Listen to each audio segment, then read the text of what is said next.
Temple of Liberty, building the Capitol for a new nation. The most approved plan, the competition for the Capitol's design. Thomas Jefferson decided that the Capitol's design should be chosen by a public competition, and advertisements began appearing in American newspapers in March 1792. The entries were disappointing to the judges, Washington, Jefferson, and the commissioners of the District of Columbia. Most of the entries survive to this day. They are a revealing reflection of the talent available among America's amateurs, builder architects, and professionals. The published guidelines stipulated matters of fact, size and number of rooms and materials, not issues of taste, such as style of architecture, historical association, or symbolic meaning. Thus the competitors themselves proposed ideas of how to convey America's new political structure and social order. Their suggestions, ranging from simple to complex, economical to expensive, reflected commonly held beliefs about America's governing population, primarily farmers and merchants, or promoted benefits promised by the Constitution. Most competitors drew upon Renaissance architectural models, either filtered through the lens of 18th century English and American Georgian traditions, or based directly on buildings illustrated in Renaissance treatises. The Capitol competition coincided with nascent neoclassicism in America, in which forms and details from Greek and Roman architecture were revived. 3 of the competition entries were inspired by ancient classical buildings. The Roman Pantheon, the circular domed rotunda dedicated to all pagan gods, was suggested by Jefferson, who later shepherded it through several transformations. Jefferson used ancient prototype for Capitol's new east portico. Robert Wood, Temple of the Sun in the ruins of Palmyra, otherwise Tedmer in the Desart. London, 1753, Table 14, engraving in book. Rare Book and Special Collections Division, Library of Congress, 88-1. The Temple of the Sun in Palmyra, also known as the Temple of Bel, was a major religious complex dedicated to the Mesopotamian god Bel and formed the center of religious life in the ancient city. Its ruins, including the arched main entrance and exterior walls, were largely destroyed by ISIS in August 2015. A god named Bel was the chief god of Palmyra, Syria in pre-Hellenistic times. The deity was worshipped alongside the gods 𝗖𝗆𝗆𝗃 and 𝗖𝘆𝗆𝗃𝗃. He was originally known as Bol, after the northwestern Semitic word Baal, usually used to refer to the god Hadad, until the cult of Bel-Marduk spread to Palmyra. By 213 BC, Bol was renamed to Bel. The Temple of Bel in Palmyra, Syria was dedicated to this god. The temple has since been destroyed by ISIS.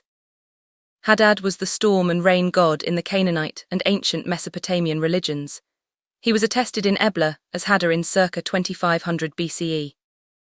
Equivalents: Greek Zeus, Roman Jupiter, Egyptian 𝗧𝗿𝗱𝗏𝗃𝗃.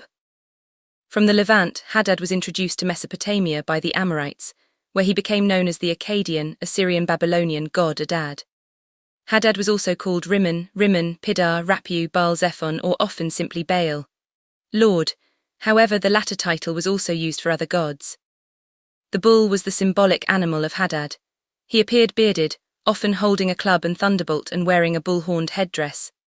Hadad was equated with the Greek god Zeus, the Roman god Jupiter, Jupiter Dolichenes, as well as the Babylonian Bel. Zeus is the child of Cronus and Rhea. In most traditions, he is married to Hera, by whom he is usually said to have fathered Ares, 𝗖𝘆𝗆𝗃𝗃, Hebe, and Hephaestus. At the oracle of Dodona, his consort was said to be Dione, by whom the Iliad states that he fathered Aphrodite. According to the Theogony, Zeus's first wife was Metis, by whom he had Athene. Zeus was also infamous for his erotic escapades. These resulted in many divine and heroic offspring, including Apollo, Artemis, Hermes, Persephone, Dionysus, Perseus, Heracles, Helen of Troy, Minos, and the Muses. In ancient Greek religion and mythology, Kronos was the leader and youngest of the Titans, the children of Gaia, Earth, and Uranus, Sky. He overthrew his father and ruled during the mythological Golden Age until he was overthrown by his son Zeus and imprisoned in Tartarus. According to Plato, however, Kronos, along with the deities Phorcys and Rhea, were the eldest children of Oceanus and Tethys. Equivalents: Roman Saturn, Egyptian Jeb. Kronos was usually depicted with a harp, scythe, or sickle, which was the instrument he used to castrate and depose Uranus, his father.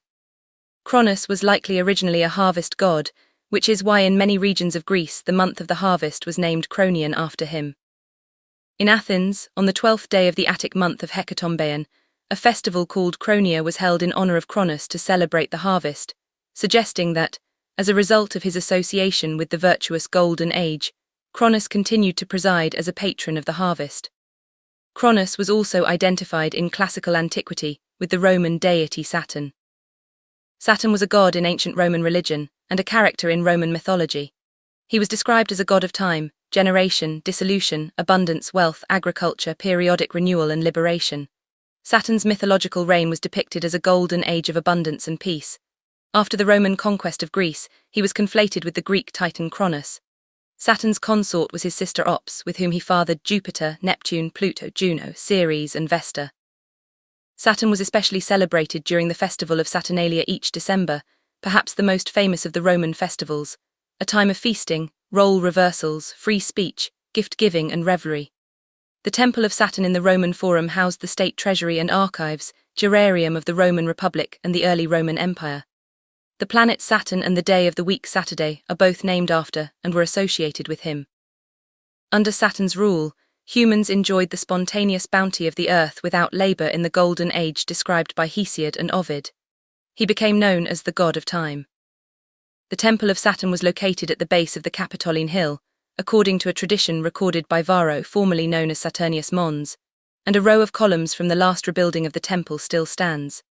The temple was consecrated in 497 BC, but the area Saturni was built by King Tullus Hostilius, as confirmed by archaeological studies conducted by 𝗧𝗍𝗱𝗏. It housed the state treasury, gerarium, throughout Roman history. The Capitolium or Capitoline Hill, between the Forum and the Campus Martius, is one of the 7 hills of Rome. The hill was earlier known as Mons Saturnius, dedicated to the god Saturn. The word Capitolium first referred to the temple of Jupiter Optimus Maximus, which was located on the hill. However, the meaning evolved to refer to the whole hill, and even other temples of Jupiter on other hills. In an etymological myth, ancient sources connect the name to caput, head, summit, because of a tale that stated that when the foundations for the temple were being laid, a man's head was found. The Capitolium was regarded by the Romans as indestructible, and was adopted as a symbol of eternity. The word Capitolium is a precursor to the English word Capitol, and Capitol Hill in Washington, D.C., is widely assumed to be named after the Capitoline Hill.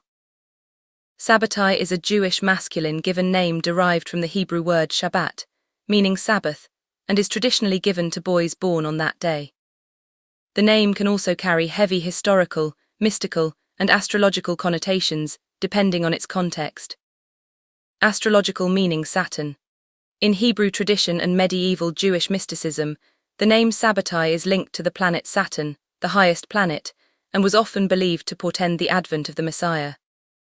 Historical figure 𝗧𝗿𝗱𝗶𝗁𝗍𝗶. The name is most famously associated with 𝗧𝗿𝗱𝗶𝗁𝗍𝗶, 1626 to 1676. He was an ordained Sephardic rabbi and Kabbalist from Smyrna, now modern-day Izmir, Turkey, who proclaimed himself the long-awaited Jewish Messiah. The Sabbatean movement. 𝗧𝗿𝗱𝗶𝗁𝗍𝗶's claims sparked a massive, global messianic fervor in the 17th century. When the Ottoman authorities arrested him in 1666, he converted to Islam to avoid execution.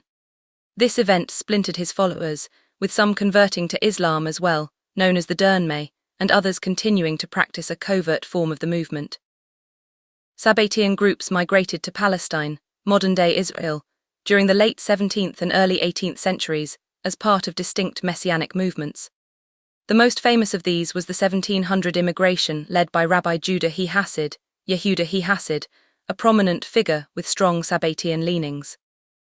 While the Sabbatean movement originated in the Ottoman Empire during the 1600s with the messianic claims of 𝗧𝗿𝗱𝗁𝗍𝗶, the migration to the region was marked by both messianic fervor and tragedy.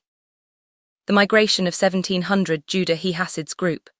In 1700, a large group of around 500 to 1,500 European Jews, deeply influenced by Sabbatean messianism, embarked on a journey to the land of Israel. This was considered the first modern mass movement of Jewish immigrants to the area. Arrival and settlement. Led by Judah 𝗍𝗏𝗃, the group settled in Jerusalem. Tragically, 𝗍𝗏𝗃 died just days after their arrival in the fall of 1700, leaving the community in disarray. The 𝗲𝗏𝗱𝗏𝗏 synagogue. The community struggled with heavy debts and tensions with the local Ottoman authorities and Muslim creditors. Their unfinished compound, including a prominent structure known as the 𝗧𝗶𝗁𝗲, meaning the ruin, was eventually destroyed by creditors in 1720, and the remaining Sabbatean-leaning community was expelled from Jerusalem. The 𝗀𝗏𝗍 and later generations. Following 𝗧𝗶𝗶𝗁𝗶𝗴𝗲's forced conversion to Islam in 1666, many of his followers, especially in places like Salonika and Izmir, outwardly converted to Islam but secretly practiced a blend of Judaism and Sabbateanism. These followers were known as the 𝗀𝗏𝗍. Over the centuries, several members of this group and other affiliated messianic sects, such as those following Jacob Frank, transitioned out of their clandestine traditions. Some individuals and families later assimilated into mainstream Jewish communities, some of which eventually participated in modern Zionist migrations or resettled in the region in the 19th and 20th centuries. The belief that 𝗧𝗶𝗶𝗁𝗍𝗶 is a rebranding of Sabbateanism is anchored in the idea that 𝗧𝗶𝗶 adopted the exact same core mystical infrastructure as the Sabbateans, but altered the outward presentation to make it acceptable to mainstream society. The common root. The belief that 𝗧𝗶𝗶𝗁𝗍𝗶 is a rebranding of Sabbateanism points to how both movements drew their worldview from Lurianic Kabbalah, focusing heavily on the concepts of shattering cosmic vessels and gathering holy sparks to bring about the end of the world. The rebranding mechanism. The belief that 𝗧𝗶𝗶𝗁𝗍𝗶 is a rebranding of Sabbateanism argues that when Sabbateanism became too toxic to exist openly after the apostasy of 𝗧𝗶𝗶𝗁𝗍𝗶, its underlying mystical system needed a new home. The belief that 𝗧𝗶𝗶𝗁𝗍𝗶 is a rebranding of Sabbateanism holds that 𝗧𝗶𝗶 provided this by embedding the same intense, world-altering Kabbalistic goals into a highly structured system of intellectual study. To believers in the rebranding theory, this was a brilliant pivot. It allowed the same radical mystical energy to survive by wrapping it in the protective armor of rigorous Talmudic logic.